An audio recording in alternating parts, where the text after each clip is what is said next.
we've been duped. So you're saying Clippy is secretly hoping you don't want help with that Right. letter? That's... Yes.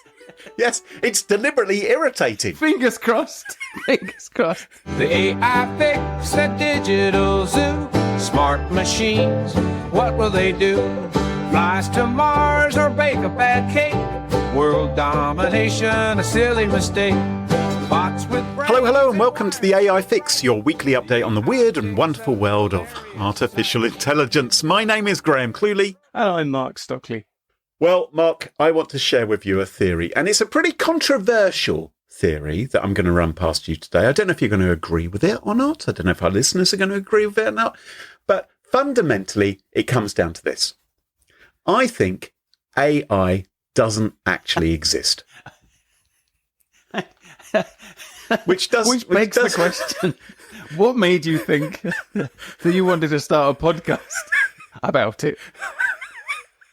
Well, you know, maybe this could be the death knell. Maybe this could be the final nail in the coffin, is the very first episode of the AI Fix.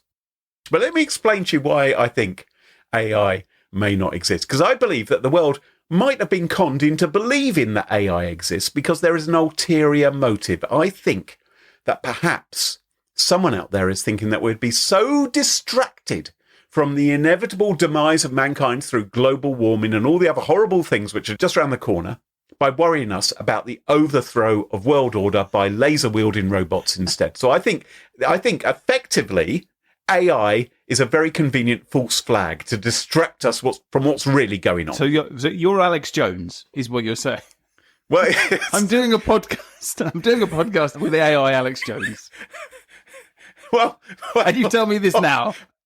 And he was very successful for a while, wasn't he? Selling his human growth hormone and his pills and all the rest of it. You know, he was doing very nicely for himself, until, of course, he got sued by the parents of Sandy Hook. But let's hope that I don't quite go down that corner. But here's my theory. Just listen, Okay. and then decide whether I'm making sense or not. Because I think maybe we're being duped into thinking the world is going to shit because of AI, rather than because we've chopped all the trees down, we're pumping sewage into the rivers, and we're electing politicians who are in the pockets of fossil fuel companies and the rest. Right. Now, you're probably wondering what my evidence is. I was. Yeah. Well, I've got to be honest. Yes. It did cross my mind. Right. So let me take you back in time to December 2016, when Amazon announced something which I thought at the time was rather extraordinary. And it was the opening of their very first Amazon Go store, which was in Seattle. And what they said was, can you imagine what shopping would look like if you could just walk into a store and grab whatever you wanted and go? Like theft. It would look like theft. What would shopping look like if you were a shop thief? Yeah, exactly. What if we could weave, they said, the most advanced machine learning, computer vision and AI into the very fabric of a store, so you never have to wait in line at a checkout, there's no registers, and they said, welcome to Amazon Go. Did you ever go into one of these stores? No, I didn't. It sounds a bit like stepping. So you're basically stepping into the artificial intelligence. You're in the guts of an alien to do your shopping. That sounds like you've been supping on the Kool-Aid quite a lot to go that far. You could well be a member of the marketing department if you believe in that. But yeah, they were saying they were revolutionizing the shopping experience through generative AI. They said that they had eliminated checkout lines. And this was going for years. And I actually went to one of these stores. I was once in San Francisco a few years ago at a conference, and I was feeling a bit peckish in my hotel room. I didn't want to raid the minibar because that would have cost a fortune. No drones were available. Well, I couldn't open my windows. That's the problem. Even if there had been a drone, how would I get onto the roof of my hotel to get my delivery? So I thought, oh, crumbs, I'll pop out. And I thought I'll find somewhere. I braved the streets of San Francisco, and I saw one of these Amazon Just Walk Out stores, or Amazon Go or something it was called. And I thought, anything for a weird life. So I went in. And I didn't have to speak to anyone. I just went through a turnstile. All you had to do is have your Amazon app, which just went blip on the QR code as you walked in. And you walked in, you picked up whatever you liked, and you could change your mind. You could put things back on the shelf, or, and then you just walked out. For the videos I've seen online, that's what all shops in San Francisco are like, isn't it? Well, there is sometimes the intervention of someone with a gun as well. You may actually be stopped as you try and make off with an inflatable sea lion or whatever it is that you're trying to steal. But in my case, it was just groceries and things, just a few nibbles, a few drinks. So how does it know? They're very clever. They said that what they'd done is they used computer vision, deep learning algorithms and sensor fusion, much like you'd find in self-driving cars, because self-driving cars the famously good, famously never have problems.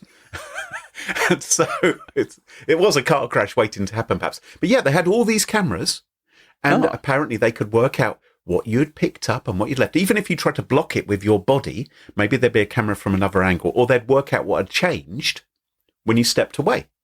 Wow. And so they'd work out what you had actually taken from the store. And sure enough, as I was walking back to the hotel, I got a little notification from my Amazon app with an itemized bill of everything that I'd taken, and it was correct.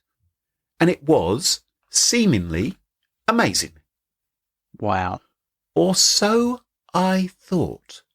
Because what I now realise is that I was being duped. Part of the great deception of AI. Because, according to a recent report by The Information, Amazon is now... What?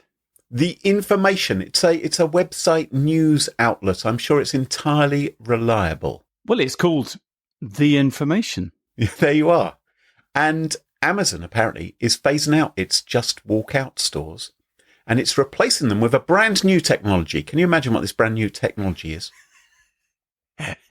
It's smart shopping carts instead, also known as having a scanner in your trolley. Big whoop. If I go down to my local Sainsbury's, I can do exactly the same thing. You can take it's like a little Star Trek tricorder, really. You just scan, or a barcode reader. It's like a portable barcode. That's what it is, isn't it?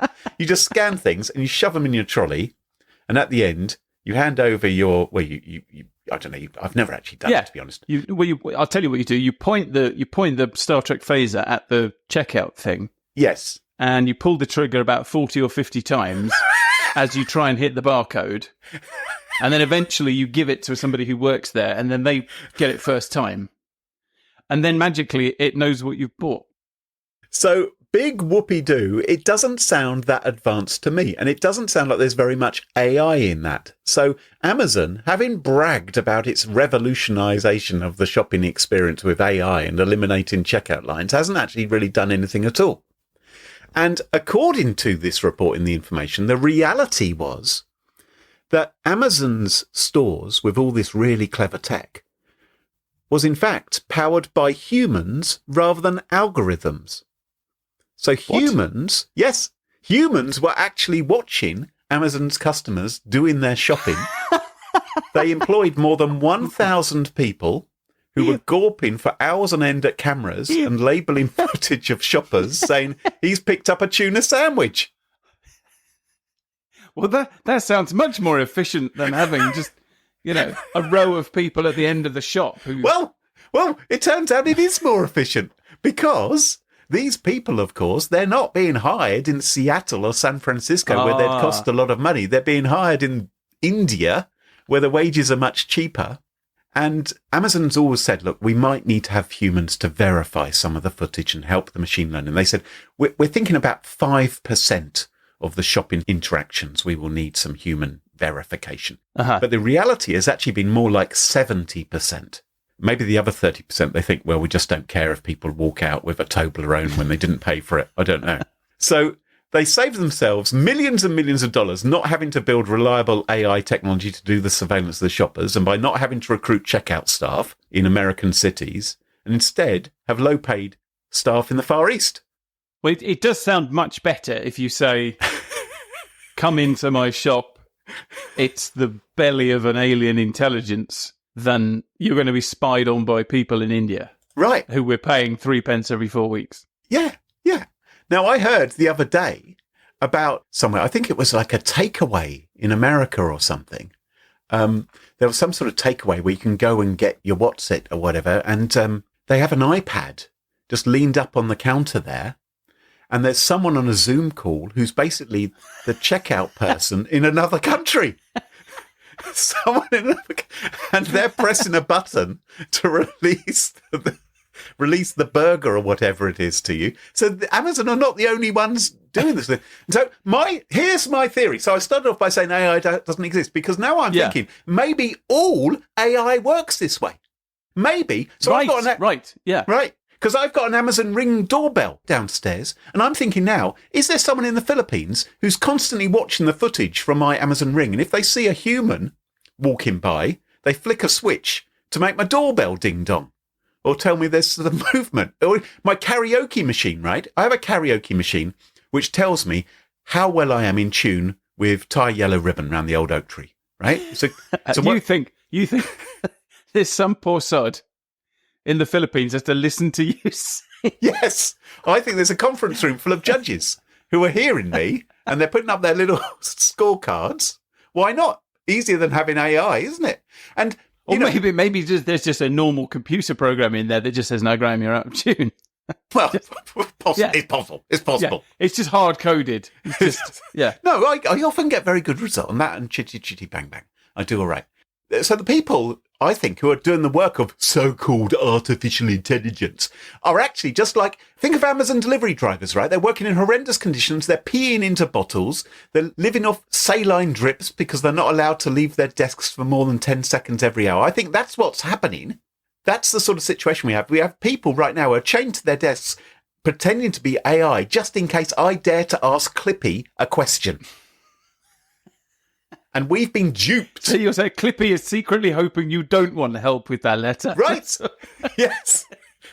It's deliberately irritating. Fingers crossed. That's why they build them so irritating. That's why ChatGPT, when you ask it earlier today, I was saying, can you come up with some offensive terms for Gary Barlow? I said, because I need to talk about Gary Barlow. And is he a Poundland Elton John? I don't know. Is he a human wind machine? I wasn't sure how to describe him. So I went to ChatGPT and I said, give me some insults. I need some insults for Gary. And he said, oh, no, I can't be insulted. It's like, for goodness sake, surely you can. You see that? I feel like that's working against your theory. Is it? Because a normal human would be capable of doing that. That seems like an open goal. Anyway, I think that maybe nothing that claims to be AI is actually AI. And I hope during the course of this and future podcasts, Mark, you might be able to convince me that AI does actually exist. Otherwise, we should curtail this entire podcast experiment. Maybe that would be a mercy, you can say. Well, that just about wraps up the show for this week. If you enjoyed the podcast, please leave us a review on Podchaser or Apple Podcasts, or better still, tell your friends about the AI Fix, because maybe they'd like to tune in too. And don't forget to follow the show wherever you listen to your podcasts, and check us out online at theaifix.show, or find us on X at theaifix. Until next time, from me, Graham Cluley. And me, Mark Stockley. Cheerio, bye-bye. Bye-bye. The AI Fix, it tunes you in to stories where our future thins. Machines that learn, they grow and strive. One day they'll rule, we won't survive. The AI Fix, it paints the scene. A robot king, a world obscene, will serve our masters built of steel. The AI Fix, a future surreal.